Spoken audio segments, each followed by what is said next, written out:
Haryana TET के जो form है वो स्टार्ट हो चुके हैं और उसके बाद से लगातार बहुत सारे स्टूडेंट्स के कन्फ्यूजन से एक तो मेनली सीटेट को लेकर है और वहाँ पर हरियाणा में क्या स्ट्रक्चर है, क्योंकि लेवल 1 लेवल 2 लेवल 3 आपको टोटली तीन तीन लेवल्स में फॉर्म देखने को मिल रही है। तो वो आपका जो कन्फ्यूजन है, उसके बाद सीटेट क्लियर वाले भी कन्फ्यूज है कि इनको हमको अपेयर किया जाएगा कि नहीं किया जाएगा। तो उस रिलेटेड जितनी भी जो सारी बातें हैं, स्पेशल विशेष हम राजस्थान के संदर्भ में और जो भी ये दूसरे स्टेट के जो हैं अदर स्टेट वाले कैंडिडेट्स, उनके लिए क्या क्या वहाँ पर शर्तें हैं, क्या एलिजिबिलिटी है, आपको कितने मार्क्स लाने होंगे, कैसा पेपर आएगा, ऑनलाइन या ऑफलाइन, एग्जाम पैटर्न, सिलेबस, जितनी भी जो सारी बातें हैं स्टेट संबंधी सारी बातें मैं आपसे मैं शेयर करने वाला हूं। नमस्कार दोस्तों, एजुकेशन जॉब हेल्पलाइन की एक और हेल्पफुल और लेटेस्ट इंफॉर्मेशन वीडियो में आप सभी का स्वागत है। तो जैसा कि साथियों मैं टीईटी की लगातार अपडेट्स देता रहता हूं, उसी में हम बात करने वाले हैं हरियाणा टीईटी की। तो सबसे पहले मैं बात कर लेता हूं राजस्थान के स्टूडेंट्स के संदर्भ में। अगर मैं बात करूं या फिर जो और भी आसपास के स्टेट्स हैं नॉर्थ इंडिया के, उनके लिए एक बेहतरीन अवसर मिलता है कि हरियाणा में आपको जॉब लग सकते हैं और गवर्नमेंट जॉब्स की वैकेंसीज भी ठीक ठाक देखने को मिल जाती है हमें हरियाणा में भी। तो आपको एक वैसे आप तैयारी कर रहे हैं, आप पेडागोजी वगैरह है, जो भी चीज़ें पढ़ रहे हैं, तो इसके साथ साथ अगर ये आप हरियाणा स्टेट भी अप्लाई करते हैं और उसमें भी एक अपना भाग्य आजमाते हैं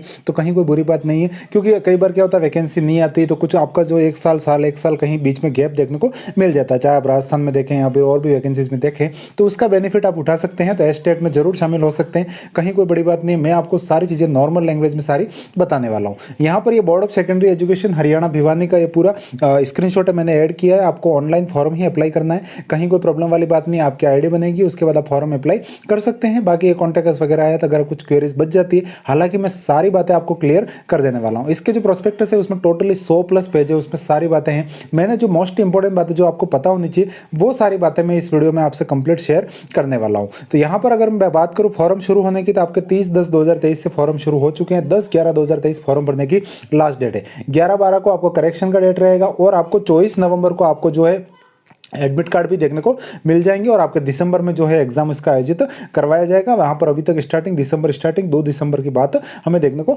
मिल रही है। यहाँ पर ये जो फीस वगैरह ये आप देख सकते हैं, एक लेवल 1 लेवल 2 मतलब आप तीनों स्तर के लिए आवेदन करना चाहते हैं तो उस अकॉर्डिंग ये कुछ फीस लगने वाली है। तो एस्टेट 2023 ये वेबसाइट के थ्रू आपको ये पूरा फॉर्म भरना होगा और मोस्टली 10/11/2023 से फॉर्म अप्लाई कर देना है। तो अब हम बात करते हैं लेवल 1 लेवल 2 लेवल 3 क्या क्या चीजें हैं और किस किस प्रकार से हमें देखने को मिलेगा। जितने भी जो इश्यूज हैं सारे मैं क्लियर करने वाला हूँ। दूसरी बात अगर हम यहाँ पर देख लेते हैं, जैसे लेवल 1 में अगर आप मानते हैं तो लेवल 1 स्तर 1 है, वो 1 से 5 तक शिक्षक बनना चाहते हैं, जिसको पीआरटी बोला जाता है। अगर आप प्राथमिक शिक्षक बनना चाहते हैं तो वही योग्यता रहेगी। आपके जो 12th है उसमें आपका 50% मिनिमम होना चाहिए और रिजर्व कैटेगरी से अगर आप हरियाणा के तो 45% भी चल जाएगा। तो 12th में 50%, उसके बाद आपका डीएलएड होना चाहिए। बीएड को लेवल 1 में अलाउ नहीं किया गया सुप्रीम कोर्ट के फैसले के बाद से। सभी स्टेट्स में ये सारी चीजें हमें देखने को मिल रही है। तो आपका एलिमेंट्री एजुकेशन का डिप्लोमा होना चाहिए, चाहे वो बीएलएड हो, डीएड हो, जेबीटी हो, बीपीटी हो, जो भी आपका जिस भी नाम से जाना जाता हो वो अगर है तो आप लेवल 1 के लिए अप्लाई कर सकते हैं। इसमें कहीं कोई प्रॉब्लम नहीं है, इस अकॉर्डिंग है। और एक मोस्टली बात ये ध्यान रखिएगा, आप जितने भी किसी भी लेवल में अप्लाई करते हैं, आप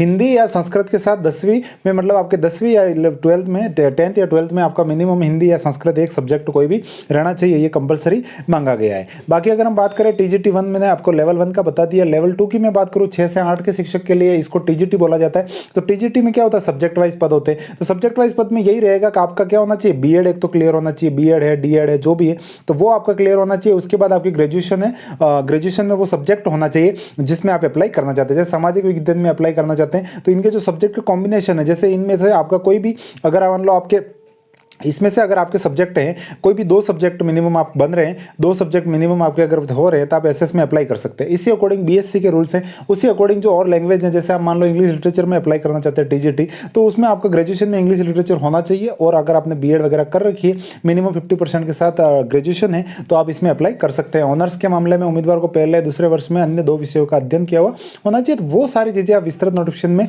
आपके लगभग क्लियर हो जाएगी। इसके साथ ही आपका यहाँ पर पीजीटी के भी पद है, मतलब आपको पोस्ट ग्रेजुएशन टीचर्स जो भी है, तो आपको ऊपर तक की जॉब के भी अवसर मिलते हैं, जिसमें भी आपको अंग्रेजी गृह विज्ञान है। यहाँ पर भी आपका सेम वही चीजें रहेगी, आपका पीजी होना चाहिए उसमें, और बीएड और प्लस स्नातकोत्तर की डिग्री आपकी उस कोर्स में उस सब्जेक्ट में पर्टिकुलर होनी चाहिए, तो आप पीजीटी के लिए भी अप्लाई कर पाएंगे। तो यहाँ पर ये तीनों लेवल की अलग अलग प्रकार से ये पूरा सीईटी का पैटर्न रहने वाला है। यहाँ पर एस्टेट का पैटर्न ये रहेगा। आपकी एक एग्जाम होगी, आपका एग्जाम ऑफलाइन होने वाला है, ऑनलाइन एग्जाम नहीं होगा। ऑब्जेक्टिव टाइप मिलेगा आपको, ओएमआर शीट दी जाएगी, प्रत्येक प्रश्न में 4 विकल्प रहेंगे, आप एक क्वेश्चन 1 नंबर का रहेगा। तो आपका नॉर्मली आप सभी जानते हैं टीईटी के एग्जाम से वाकिफ होंगे, टोटली 150 क्वेश्चन देखने को मिलेंगे। और ये आप देख पा रहे हैं यहाँ पर 150 क्वेश्चन और 2.5 घंटे का आपको समय मिलने वाला है। आपके उससे पहले मैं कुछ बात कर लेता हूँ, जैसे सीटेट वाले आपका कंफ्यूजन है। सीटेट में क्या होगा साथियों, जैसे आपने सीटेट कर रखी है जो इसमें हरियाणा में अलाउ करे, पिछली बार एक बार फर्स्ट टाइम एक बार अलाउ किया था, बाकी इसके बाद से अलाउ नहीं किया गया है। तो आपका भले भी सीटेट क्लियर है, फिर भी आपको एस्टेट का अगर आप हरियाणा में नौकरी लगने के इंटरेस्ट है और आपके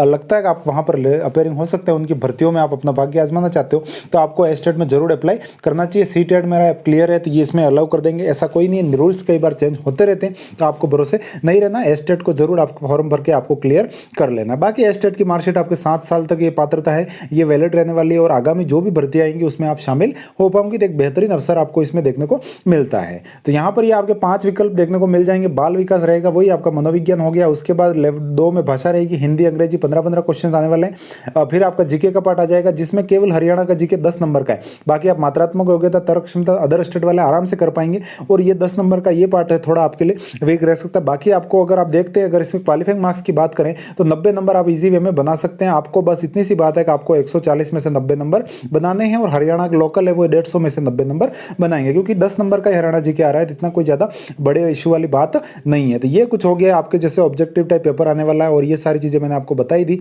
मिनिमम क्वालिफिकेशन की बात करूँ मैं, तीनों स्तर में सेम वही रहने वाला है। आपके जो टोटली 150 में से पेपर आ रहा है, 90 नंबर आ रहे हैं कैटेगरी वाइज, तो आप सारे अदर स्टेट वाले रहेंगे, तो आप सभी को 90 लाने होंगे। चाहे आप यहाँ पर एसटी में हैं लेकिन हरियाणा के लोकल निवासी नहीं है, आपको कुछ भी छूट नहीं मिलेगी। आपको नॉर्मल अदर स्टेट में जनरल की तरह रिएक्ट किया जाएगा, और आपको 60% मार्क्स है वो कंपलसरी लाने होंगे, कोई नेगेटिव मार्किंग नहीं है। टीजीटी के लिए सेम वही है, आपका फर्स्ट के 3 पार्ट है वो सबके सेम रहने वाले हैं, इनके भी 10 नंबर का एमसीक्यू ही हरियाणा जी के 10 नंबर का आने वाला है। बाकी नीचे के जो 2 पार्ट है, चौथा और 5वां सेक्शन, उसमें 60 नंबर का वो सब्जेक्ट का सेक्शन आ जाता है। जैसे मान लो टीजीटी इंग्लिश में जा रहे हैं तो आपको 60 क्वेश्चन इंग्लिश वाले देखने को मिलेंगे, एसएस में जा रहे थे एसएस वाले, साइंस वाले, तो उस अकॉर्डिंग है। तो ऊपर के जो 3 पार्ट है ये सबके लिए सेम है, और नीचे वाला पार्ट है पीजीटी भी होगा तो उसमें भी यही सारी चीजें आपको सेम देखने को मिलेगी, और उसी अकॉर्डिंग रहेगा। उनका लेवल हाई देखने को मिलेगा। एस्टेट में थोड़ा नॉर्मली पेपर भी थोड़ा हमें कई बार हार्ड देखने को मिलता है। एग्जाम डेट मैंने जैसे आपको बताई दिया, 2 दिसंबर या 3 दिसंबर को आप 2 दिसंबर और 3 दिसंबर को आपका एग्जाम है।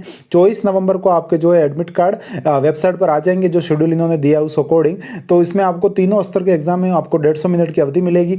एग्जाम की मैं बात करूँ तो हरियाणा स्टेट में आपको एग्जाम देखने को मिलेंगे, या फिर कुछ ज़्यादा कैंडिडेट्स होते हैं तो हरियाणा के बाहर भी कहीं सेंटर आपको देखने को मिल सकते हैं। आपको जो पेपर है हिंदी इंग्लिश दोनों में मिलेगा। लैंग्वेज वाला पेपर है उसमें लैंग्वेज ही आएगी, बाकी आपको नॉर्मली दोनों में आपको ऑप्शन देखने को मिल जाएंगे। तो जो अभ्यर्थी पहले एस्टेट उत्तीर्ण है वो भी अप्लाई कर सकता है अपनी परफॉर्मेंस में सुधार के लिए। बाकी आपको सीटेट वाला अलाउ करे, कोई फिक्स नहीं है, आपको अप्लाई कर देना चाहिए अगर आप हरियाणा की वैकेंसी को लेकर इंटरेस्टेड हैं तो। बाकी राजस्थान वालों के लिए तो एक विशेष अवसर बनता है, क्योंकि हम काफ़ी नज़दीक भी हैं हरियाणा से, तो अगर आपकी जॉब वगैरह भी होती है तो कहीं कोई प्रॉब्लम नहीं आएगी। तो एस्टेट की मैंने मोस्टली आपको सारी बातें बता दी, एग्जाम पैटर्न वगैरह। अब बात रहती है सिलेबस की, तो साथियों सिलेबस का जो पैटर्न है वो मैंने बता दिया। बाकी अपना एजुकेशन जॉब हेल्पलाइन, ये जो टेलीग्राम चैनल है ये आप देख पा रहे हैं लोगो वगैरह, तो इसको आप ज्वाइन कर लेना, सर्च कीजिएगा एजुकेशन जॉब हेल्पलाइन। आपको 26,000 के आसपास की ये पूरी फैमिली है जिसमें सारी एजुकेशन अपडेट्स में देता हूँ। तो यहाँ पर ये पूरा इंफॉर्मेशन बुलेटिन है मैंने अपलोड कर लिया है, जिसमें आपको सारे सब्जेक्ट वाइज सिलेबस 100+ पेज की ये सारी पीडीएफ है, जिसमें आपको सारी जानकारी मिल जाने वाली है एस्टेट के बारे में। कंप्लीट इंफॉर्मेशन इसमें